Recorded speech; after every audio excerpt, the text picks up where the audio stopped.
Hello दोस्तों, आज हम ब्रेन स्ट्रोक के बारे में डिस्कस करेंगे। जैसा हम जानते हैं कि ब्रेन का स्ट्रोक यानी मस्तिष्क में जो रक्त घूमने का किसी वजह से बाधा आ जाए यानी disruption in brain circulation, that is known as brain stroke. जैसा आप जानते हैं कि ब्रेन को केवल ऑक्सीजन और ग्लूकोज चाहिए, इसके साथ ब्रेन को न्यूट्रिशन मिलता है। यदि वह सर्कुलेशन बाधित होगा तो जिस एरिया को रक्त की सप्लाई हो रही है ब्रेन को, वो हिस्से के अंदर ब्लड नहीं जाने से वो हिस्सा डेड हो सकता है। ब्रेन स्ट्रोक, इसके अंदर क्या क्या साइन एंड सिम्टम्स होते हैं? यदि किसी कारण से एकदम से सुन्नपन महसूस होने लगे, चाल के अंदर लड़खड़ाहट आ जाए, या चेहरा एक तरफ को पैरालाइज्ड हो जाए जिसको हम बोलते हैं बक्कल पाल्सी हो जाए, या चेहरे पे ठंडे पसीने आ जाएं, सीवियर हेडेक हो,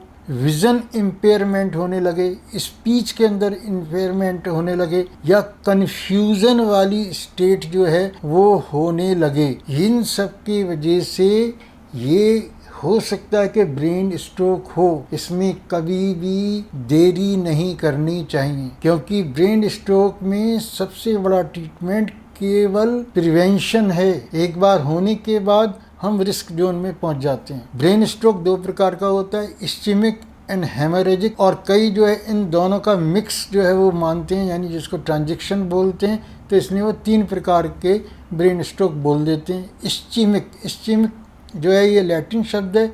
इसका मतलब होता है कि उस पर्टिकुलर एरिया को किसी कारण से ब्लड का नहीं मिलना। ये क्यों? क्योंकि या तो कोई क्लॉट, जो खून की नलियां दिमाग को जा रही हैं, वो वहाँ पर ब्लॉक कर दे, या कोई इटसेल्फ जो कोई क्लॉट, जिसको हम बोलते हैं कि क्लॉट बाहर से आकर के दूसरी जगह क्लॉट पैदा हुआ और वो चल करके एंड आर्टरीज में वहाँ जाकर के फंस जाए, इसको बोलते हैं एम्बोलिज्म। वो उस एरिया को ब्लड की सप्लाई बंद करने से ब्रेन का वो एरिया काम नहीं करेगा। इसमें कई बार गर्दन की जो खून की नलियां हैं इनको बोलते हैं सर्वाइकल आर्टरीज, और ब्रेन की जो आर्टरीज होती हैं उनको बोलते हैं सेरिब्रल आर्टरीज।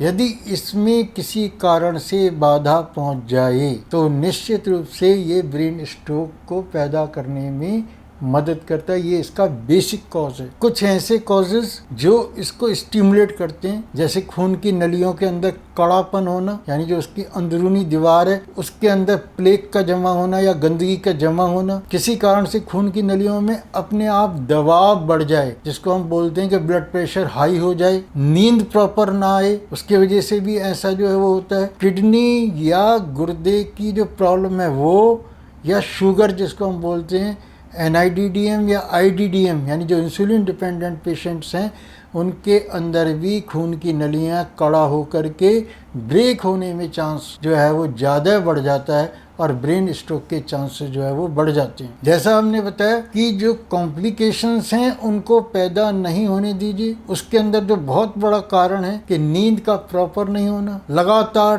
टेंशन का बने रहना, जिंदगी के अंदर बहुत ज़्यादा आराम तलब जिंदगी, जिसको हम बोलते हैं सेडेंट्री लाइफ, यानी लैक ऑफ वर्कआउट जो है वो प्रॉपर नहीं होना, स्मोकिंग, अल्कोहल, फास्ट फूड यानी जो स्टिमुलेटिंग द्रव्य हैं उनका अधिक सेवन, मोशन का क्लियर कई बार नहीं होता तो कई बार दबाव लगाते हैं, उस दबाव की वजह से दिमाग पर प्रेशर पड़ता है, क्योंकि सारी बॉडी का जो कंट्रोल है वो तो दिमाग से ही होता है। तो कई बार प्रेशर होने से और खून की नलियों के कड़ा होने से वो ब्रेक हो जाती हैं। कई बार हार्ट का जो आर्टीरियल सिस्टम और ऊपर का जो एट्रियल सिस्टम कहलाता है उसको बोलते हैं एट्रियल फिब्रिलेशन, यानी हृदय की गति की अनियमितता के कारण से भी ब्रेन को प्रॉपर ब्लड नहीं मिल पाता। इसके पीछे क्या क्या कारण है कि कई बार कई लोग ओवर सेंसिटिव होते हैं, उसके कारण से ब्लड प्रेशर हाई होता है। कई चीज़ों को,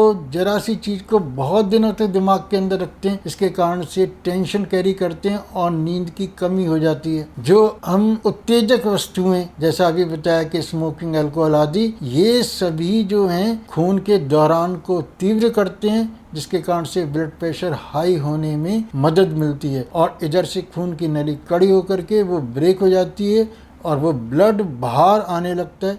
तो आगे के हिस्से को भी ब्लड प्रॉपर नहीं मिलेगा जब यहाँ ब्लीडिंग हो जाएगा, और जब ये ब्लड बाहर आ जाएगा तो ये वहाँ क्लॉट जम जाएगा, तो वो उस एरिया को इन्फाक्ट कर देगा। इन्फाक्ट मतलब उस एरिया को ब्लड नहीं मिलने के कारण से ऑक्सीजन और ग्लूकोज की कमी हो जाएगी, और यदि ये 3 मिनट से ऊपर रही तो वहाँ परमानेंट चेंजेस हो जाएंगे।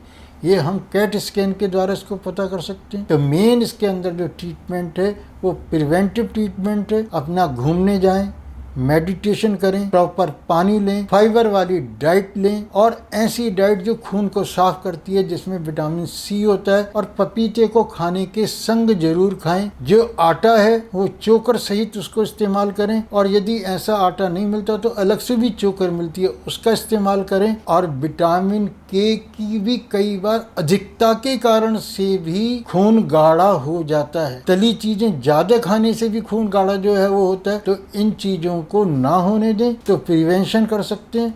और अदरवाइज यदि स्ट्रोक हो गया है तो तुरंत किसी हार्ट स्पेशलिस्ट के पास जा कर के अपना सम्यक ट्रीटमेंट कराएं, क्योंकि यदि जो है दिमाग में परमानेंट चेंज हो गया तो वो रिवर्स नहीं होगा। इसलिए आप प्रिवेंटिव ट्रीटमेंट पे ध्यान करने के लिए किसी योग्य प्राकृतिक योग चिकित्सक के माध्यम से निदान करवा करके उनका सम्यक इलाज करवाएं। धन्यवाद।